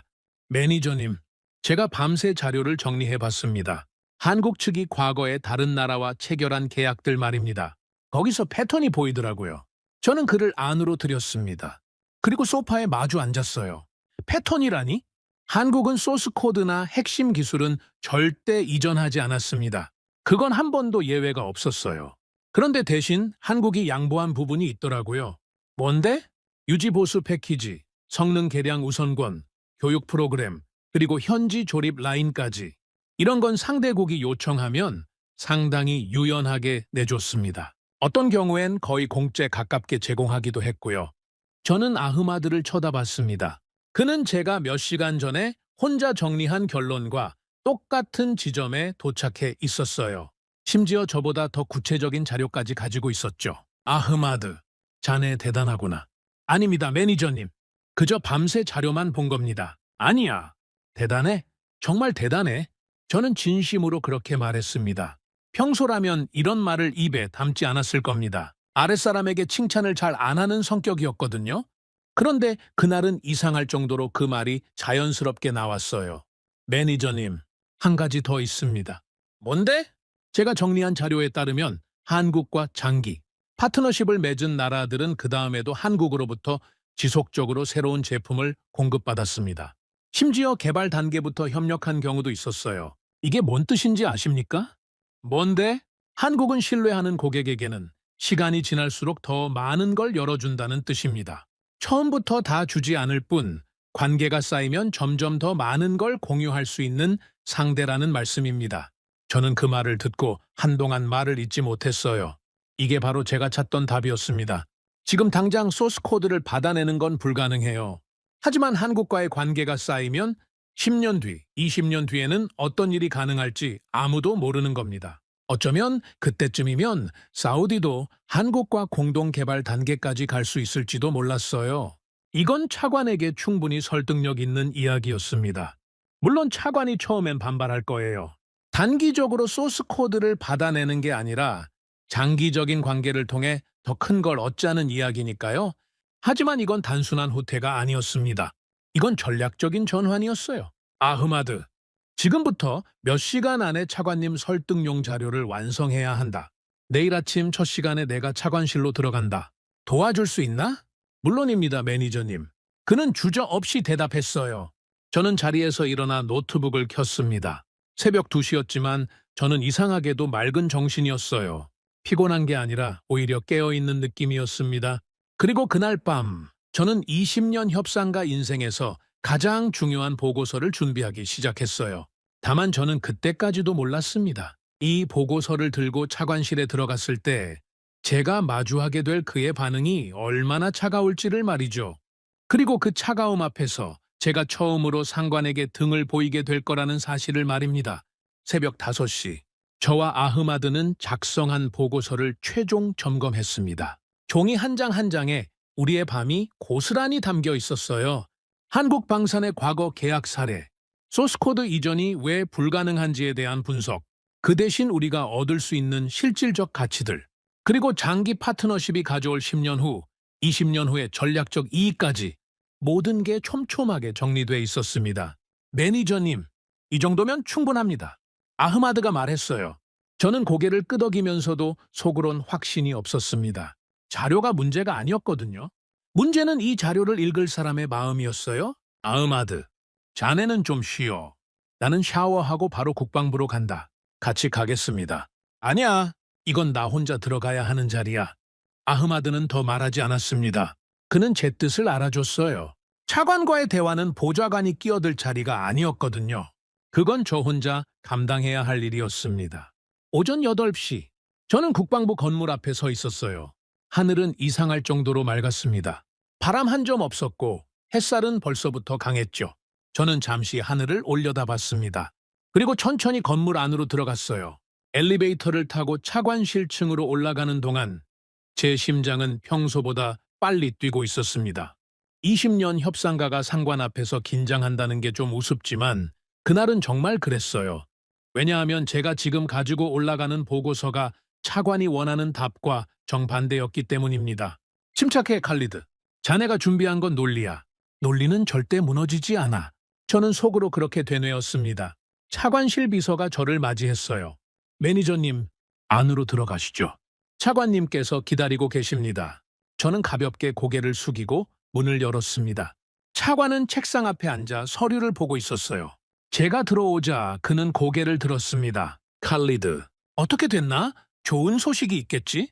그의 말투엔 이미 기대가 담겨 있었습니다. 저는 잠시 망설였어요. 그리고 천천히 자리에 앉았습니다. 차관님, 제가 지난 며칠 동안 깊이 고민했습니다. 그리고 한 가지 결론에 도달했습니다. 말해봐. 저는 준비해온 보고서를 그의 책상 위에 올려놓았습니다. 저는 이 보고서를 바탕으로 차관님께 새로운 전략을 제안드리고자 합니다. 기존의 소스코드 확보 전략 대신 다른 방식으로 접근해야 한다는 결론입니다. 차관의 눈빛이 순간 얼어붙었어요. 그는 보고서를 쳐다보지도 않고 저를 똑바로 바라봤습니다. 뭐라고? 차관님, 한국은 소스코드를 절대 이전하지 않습니다. 이건 제 개인적인 판단이 아니라 한국의 과거 모든 방산 계약을 검토한 결과입니다. 예외가 단 한 번도 없었습니다. 앞으로도 예외는 없을 겁니다. 칼리드, 차관의 목소리가 낮아졌습니다. 저는 숨을 한 번 고르고 말을 이었어요. 차관님, 다만 저는 이 결론이 우리의 실패를 뜻한다고 생각하지 않습니다. 오히려 저는 이 상황에서 우리가 얻을 수 있는 더 큰 가치를 발견했습니다. 장기 파트너십, 기술 협력 심화화, 미래 공동 개발 가능성, 이 모든 것이 소스코드 하나보다 훨씬 큰 가치를 가져올 수 있습니다. 저는 보고서를 차관 쪽으로 밀었어요. 그는 여전히 보고서를 쳐다보지 않았습니다. 그의 시선은 오직 저만 향하고 있었죠. 칼리드, 내가 자네한테 뭘 맡겼지? 소스코드 확보였어. 내가 자네한테 맡긴 건 단 하나였단 말이야. 그런데 자네는 지금 나한테 뭘 가져온 거지? 왜 이게 안 되는지에 대한 변명인가? 차관님, 변명이 아닙니다. 현실입니다. 현실? 차관이 자리에서 일어났어요. 그는 창가로 천천히 걸어갔습니다. 그리고 등을 돌린 채 말했어요. 칼리드, 나는 자네한테 현실을 가져오라고 한 적이 없어. 나는 결과를 가져오라고 했어. 그 차이를 모르겠나? 저는 자리에서 움직이지 않았습니다. 그 순간 제 안에서 뭔가가 뚜렷해지는 걸 느꼈거든요. 제가 여기서 물러서면 모든 게 무너진다는 확신이었어요. 차관님, 결과와 현실은 분리될 수 없습니다. 현실을 무시한 결과는 존재할 수 없습니다. 차관이 천천히 돌아섰어요. 그의 표정은 차가웠습니다. 칼리드, 자네가 지금 누구한테 이야기하고 있는지 아나? 알고 있습니다, 차관님. 그럼 왜 이런 말을 하는 거지? 자네는 20년 경력의 협상가야. 내가 믿고 맡긴 사람이야. 그런 자네가 지금 나한테 불가능합니다라고 말하고 있단 말이야. 차관님, 저는 차관을 똑바로 쳐다봤습니다. 제 목소리는 떨리지 않았어요. 이상하게도 그 순간 저는 평온했습니다. 저는 20년 동안 협상만 해온 사람입니다. 그리고 그 20년 동안 단 한 번도 포기라는 단어를 써본 적이 없습니다. 차관님도 그걸 잘 아실 겁니다. 그런 제가 지금 차관님께 이 말씀을 드리는 건 정말로 이 방법이 유일한 길이기 때문입니다. 차관은 팔짱을 꼈습니다. 그리고 저를 한참 동안 바라봤어요. 칼리드, 솔직히 말해봐. 자네 한국한테 뭐 홀린 건 아닌가? 저는 그 말에 잠시 숨이 막혔어요. 홀렸다는 말.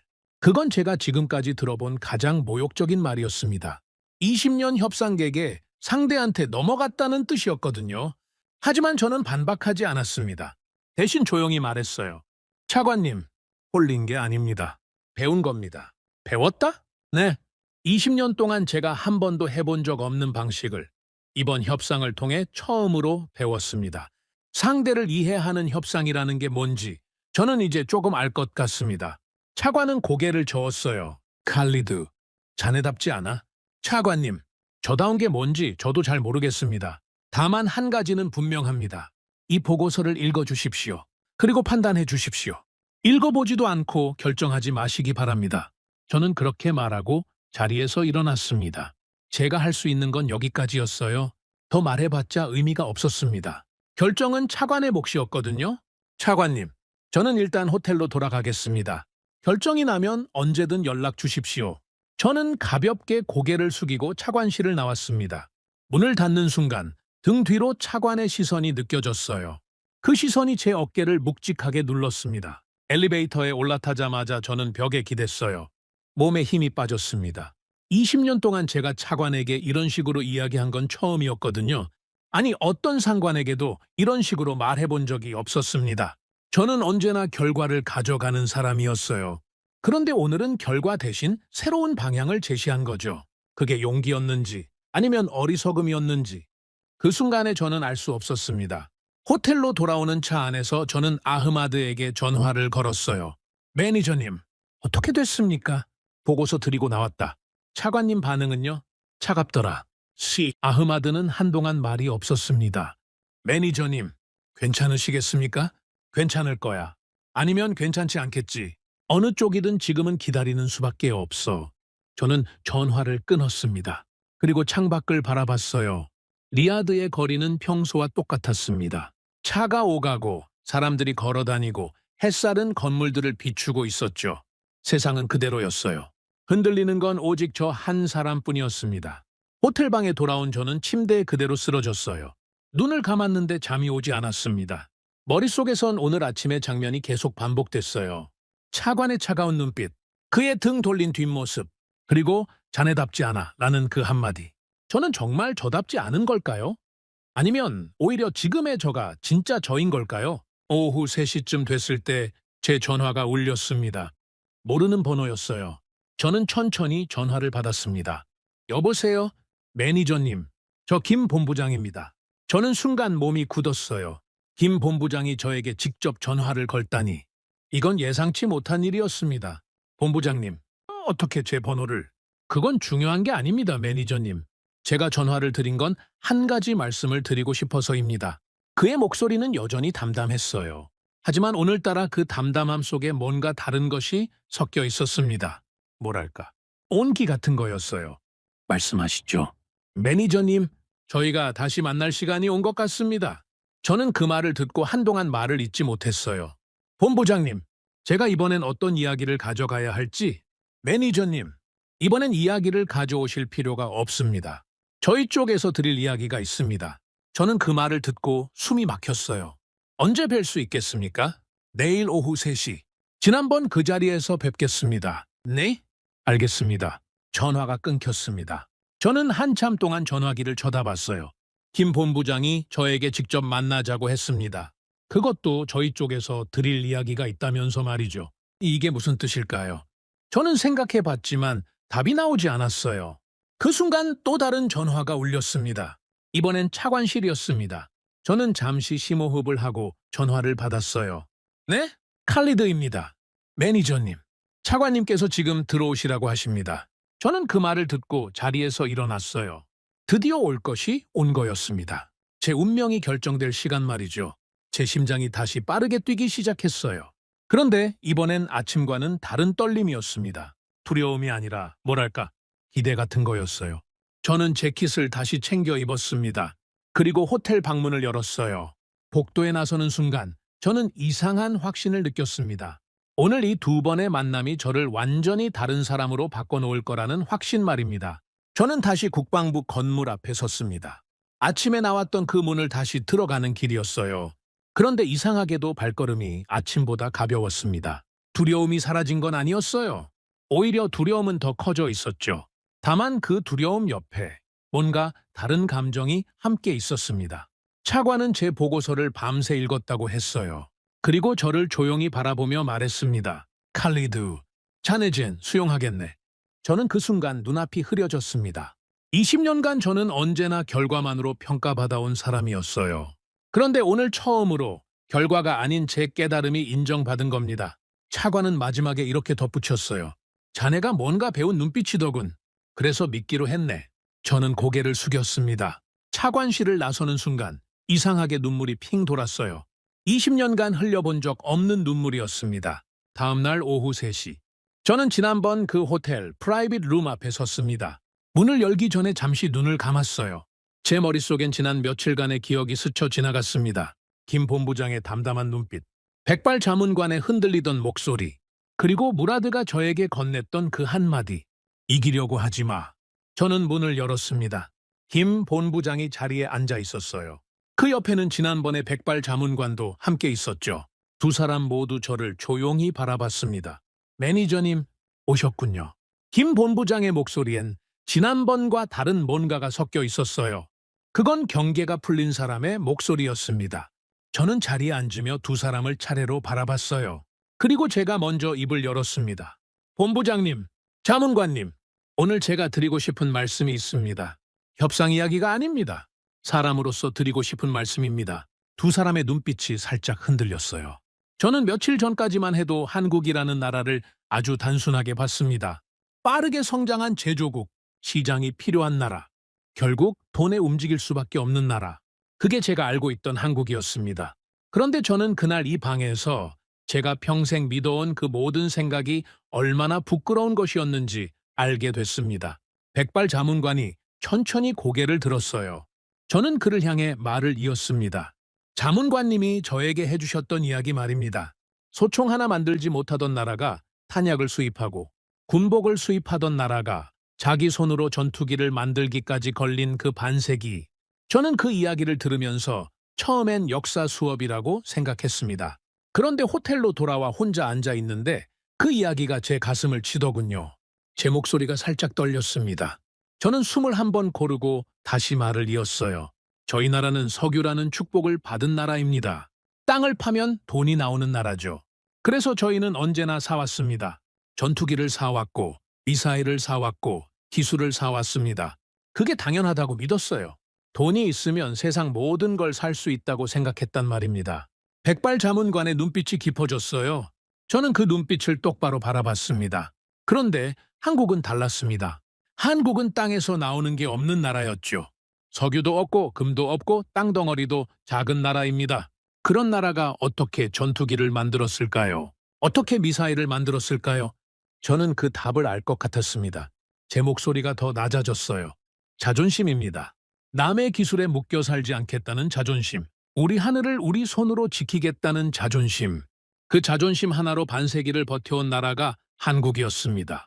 저는 그걸 이제야 알았어요. 김 본부장은 아무 말도 하지 않았습니다. 하지만 그의 눈빛이 흔들리고 있었어요. 백발 자문관은 고개를 살짝 숙이고 있었죠. 저는 계속 말을 이었습니다. 자문관님, 제가 한 가지 고백을 드리고 싶습니다. 저는 어젯밤에 KF-21이 처음 하늘을 날던 순간의 영상을 봤습니다. 몇 번을 돌려봤는지 모르겠어요. 영상 속에서 한국 기술자들이 활주로 옆에서 두 손을 모으고 기도하듯 그 비행기를 바라보고 있었습니다. 비행기가 하늘로 솟아오르는 순간 그 사람들이 서로를 껴안고 울고 있더군요. 저는 잠시 말을 멈췄습니다. 제 눈에도 뜨거운 것이 차오르고 있었어요. 저는 그 장면을 보면서 이상하게 가슴이 먹먹했습니다. 저는 사우디 사람인데 왜 저 장면에 눈물이 났을까요? 한참을 생각했어요. 그리고 알았습니다. 그건 비행기 한 대가 날아오르는 장면이 아니었어요. 그건 한 나라가 수십 년의 한을 풀어내는 장면이었습니다. 남에게 허락받지 않고 우리 하늘을 나는 그 자유를 처음으로 쥐는 순간 말입니다. 백발 자문관의 어깨가 미세하게 떨리고 있었어요. 저는 그분을 향해 고개를 숙였습니다. 자문관님, 저는 40년을 이 업계에서 보내신 어르신께 오늘 한 가지를 부탁드리고 싶습니다. 한국이 걸어온 그 길을 저에게 더 가르쳐 주십시오. 저희 나라 사우디는 아직 그 길을 모릅니다. 우리는 돈으로 모든 걸 사왔고 그래서 우리 손에 남은 게 많지 않습니다. 저는 한국처럼 되고 싶습니다. 제 조국이 한국처럼 되길 원합니다. 백발 자문관이 천천히 고개를 들었어요. 그의 눈가에 이슬이 맺혀 있었습니다. 그는 떨리는 목소리로 말했어요. 매니저님, 제가 40년을 이 일을 하면서 말입니다. 외국분께 이런 말씀을 들어본 건 오늘이 처음입니다. 그의 목소리가 갈라졌어요. 저희는 오랫동안 작은 나라라는 말을 들어왔습니다. 저희 스스로도 그렇게 생각하면서 살았어요. 하지만 저희는 포기하지 않았습니다. 포기할 수 없었습니다. 왜냐하면 저희에겐 자식 세대가 있었으니까요. 제 자식만큼은 남의 허락을 받지 않는 나라에서 살게 하고 싶었습니다. 그게 저희 세대의 약속이었어요. 저는 그 말을 듣고 고개를 숙였습니다. 제 눈에서 눈물이 흘렀어요. 20년 협상가가 협상 테이블에서 우는 건 말이 안 되는 일입니다. 그런데 그날은 울었어요. 참을 수가 없었습니다. 김 본부장이 조용히 입을 열었어요. 매니저님, 저희는 매니저님께 소스 코드를 드릴 수는 없습니다. 그건 저희 아버지 세대의 눈물로 만든 것이기 때문입니다. 하지만 저희는 매니저님께 더 귀한 것을 드릴 수 있습니다. 더 귀한 것이요? 네, 저희가 걸어온 길입니다. 저희가 실패하면서 배운 것, 무너지면서 다시 일어선 방법, 그리고 어떻게 기술을 우리 손으로 만드는지, 저희는 이 모든 걸 매니저님 나라와 나눌 준비가 돼 있습니다. 저희는 한때 저희를 가르쳐준 사람들이 있었습니다. 이제는 저희가 누군가를 가르쳐 드릴 차례가 된 것 같습니다. 저는 김 본부장의 말을 듣고 한참 동안 아무 말도 하지 못했어요. 그는 지금 저에게 소스 코드보다 훨씬 큰 것을 주겠다고 하고 있었습니다. 기술을 주는 게 아니라 기술을 만드는 법을 가르쳐 주겠다는 거였어요. 이건 돈으로 살 수 없는 것이었습니다. 이건 오직 진심으로만 받을 수 있는 것이었죠. 저는 자리에서 일어났어요. 그리고 두 사람을 향해 깊이, 아주 깊이 고개를 숙였습니다. 본부장님, 자문관님, 저는 오늘 이 자리에서 한 인간으로서 한국이라는 나라의 경의를 표합니다. 저는 오늘 이 자리에서 한 가지 확신을 얻었습니다. 한국은 결코 작은 나라가 아닙니다. 한국은 세상에서 가장 큰 나라들 중 하나입니다. 왜냐하면 한국은 자기 자신을 팔지 않는 나라이기 때문입니다. 두 사람도 자리에서 일어났어요. 백발 자문관이 제 앞으로 다가와 두 손으로 제 손을 잡았습니다. 그분의 손은 따뜻했어요. 그런데 동시에 떨리고 있었습니다. 매니저님, 오늘 이 말씀 저는 평생 잊지 않겠습니다. 저는 그분의 손을 꼭 잡았습니다. 아무 말도 하지 않았어요. 말로 할 수 있는 것이 아니었거든요. 그날 저는 호텔로 돌아오는 차 안에서 창밖을 오래 바라봤습니다. 리야드의 하늘은 여전히 맑았어요. 그런데 그 하늘이 오늘따라 다르게 보였습니다. 저는 문득 이런 생각이 들었어요. 저 하늘 어딘가를 지금 이 순간에도 한국의 전투기가 자유롭게 날고 있을지도 모른다는 생각이었죠. 누구의 허락도 없이 자기 힘으로 만든 날개로 자기 하늘을 지키면서 말입니다. 저는 평생 돈이 세상의 답이라고 믿어왔습니다. 하지만 지금 저는 다른 답을 알게 됐어요.